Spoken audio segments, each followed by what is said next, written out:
এই মলম লাগবে, মলম চুলকানির মলম 2 ফোঁটা দিবেন, দাঁত সহ পরিষ্কার হইয়া যাইবে।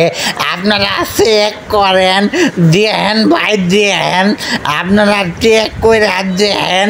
এক একজনই এক একটা চেক করেন, টাকা দেওয়া লাগবে না চেক করতে গেলে। আপনারা দয়া কইরা মলমগুলা দেখেন, বাসের মধ্যে আমরা মলম বিক্রি করতেছি।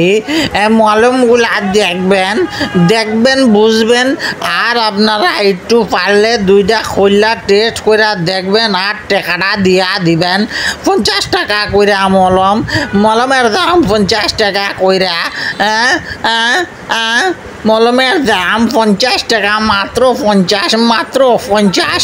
আসেন ভাই আসেন, আমাদের বাসের মলম নেন। সার্জেন্টের কাছে যাওয়া লাগবে না, ডাক্তারের কাছে যাওয়া লাগবে না, কারো কাছে যাওয়া লাগবে না। আপনারা এই মলম ব্যবহার করিবেন এবং দেশ ও শান্তির বৃদ্ধির লক্ষ্যে সার্জেন্ট ডাক্তারকে টাকা না দিয়ে আমাকে 50 টাকা দেন। আমরা মলম বিক্রেতা, আমরা দেশে স্বাধীন করেছি মলম বিক্রয়ের মাধ্যমে। আপনারা সবাই আমার মলম নেওয়ার চেষ্টা করেন।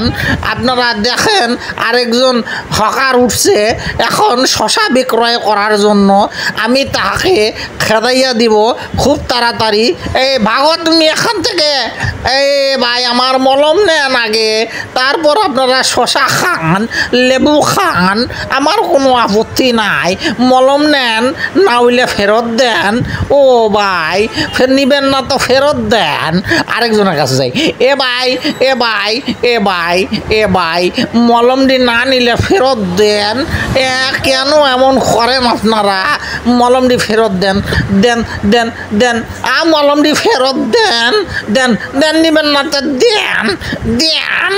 মলমটি ফেরত দেন। এ ভাই মলমটি ফেরত দিয়া দেন। আপনারা মলম নিবেন না তো আপনারা দেখতে নিলেন কেন? নিলেন কেন? আপনার কাছে মলম বেচছি, কেন মলম বেচতে উঠলাম এই বাসে আমার লস হইয়া গেল। সার্জেন্টদেরকে টাকা দেন আপনারা। আমার মলম বিক্রেতার মলম নিতে চান না আপনারা, কেন করেন এটা? এটা কি আদৌ সমীচীনীয় ব্যাপার হয়ে গেল কি? গাড়িতে মলম বিক্রি করে বড় সার্জেন্টের চেয়ে বেশি চিকিৎসা করে ফেলছে।